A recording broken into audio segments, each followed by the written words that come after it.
المهم انا ارجو بس التلفزيون يصورون طريق جماعه ناصر الحمى. هلا اي الشاهد اخواني، هذا الشاب البريتي ما يضحك. استغفر الله.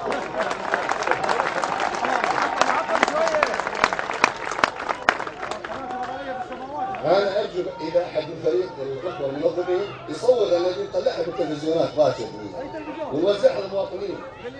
اي بارك الله فيك. الشاهد يا اخواني، انا ايضا ارجو ان نواب الامه غدا ان يتيحون فرصه للراي العام والشعب الكويتي ان يسمع رئيس الوزراء بماذا يجيب عن الاتهامات الموجهه اليه باستجواب اخونا فيصل المسلم.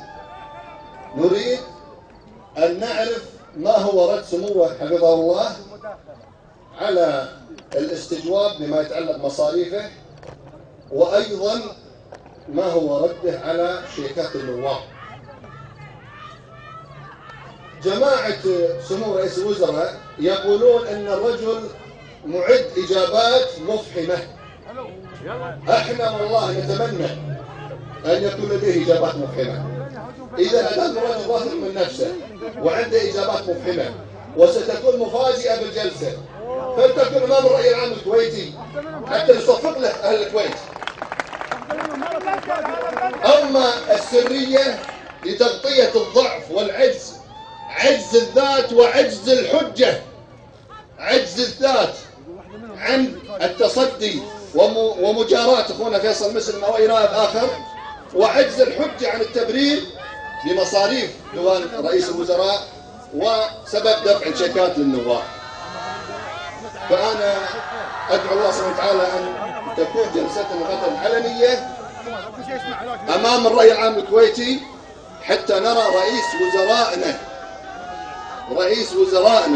وزراء دولة الكويت، رئيس وزراء المكلف دستوريا بالهيمنة على مصالح الدولة والمكلف دستوريا بالسعي لتحقيق أمن وأمان البلاد وتنمية البلاد، ما هو رده على هذه الاتهامات الخطيرة اللي تتعلق بإدارة الدولة وتصرفاتها المالية. وإن غدا لناظرها قريب. فريق رئيس الوزراء من النواب الذين يريدون السرية الحقيقة يريدون أمرين. يريدون أولا تخفيف الضغط عنهم بسبب حيوية الرأي العام الكويتي. ثانيا يريدون إعطاء نفسهم مبررات لاتخاذ أي موقف لتغطية هذه التجاوزات إن ثبتت. وأتأمل من إخواني النواب ممكن أن تكون علنية وأن يتيحون الرأي العام الكويتي سماع رئيس الوزراء، وأن يرد رئيس الوزراء كما يقول فريقه بالحجج وبقوة على هذه البنود في استجواب أخونا فيصل مسلم، وجزاكم الله خير. شكرا جزيلا للدكتور فهد الخنا على ما تفضل فيه. يرفع شعار اليوم في إحدى القنوات ونسمع بعض الصراخ اليوم أننا نريدها هيبة، وإحنا نبيها هيبة، ولكن نبيها هيبة للكويت، نبيها هيبة لهذا الوطن، نبيها هيبة للدستور، نبيها هيبة للنظام والقانون، نبيها هيبة للنظام الديمقراطي. هذه هي الهيبة. أما من يبحث عن هيبة لشخص فنقول ما راح تجني إلا الخيبة، أنت وياه.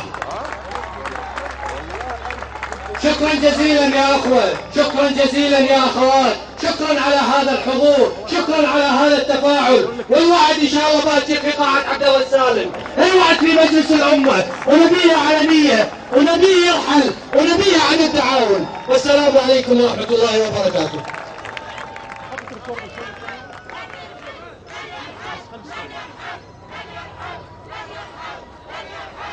يا أخوة ويا أخوات، رجاء الجمهور تنبيه بسبب يعني نرجو الانسحاب من المكان بهدوء، نرجو عدم التعرض لأحد، نرجو عدم الاحتكاك بأحد، نرجو أن ننهي هذا الاعتصام بهدوء كما بدأناه بهدوء. لا نعطي أي أحد فرصة بأن يستفزكم وأن يخرب اعتصامكم ويخرب موقفكم ويخرب هذه التظاهرة الحضارية. وشكرا جزيلا.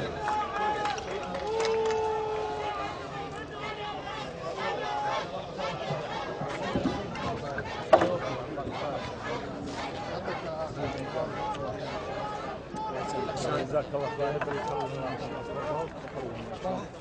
الله يرحمه. وصيناه. ابشر ابشر تاكد احنا احرص الناس. فيصل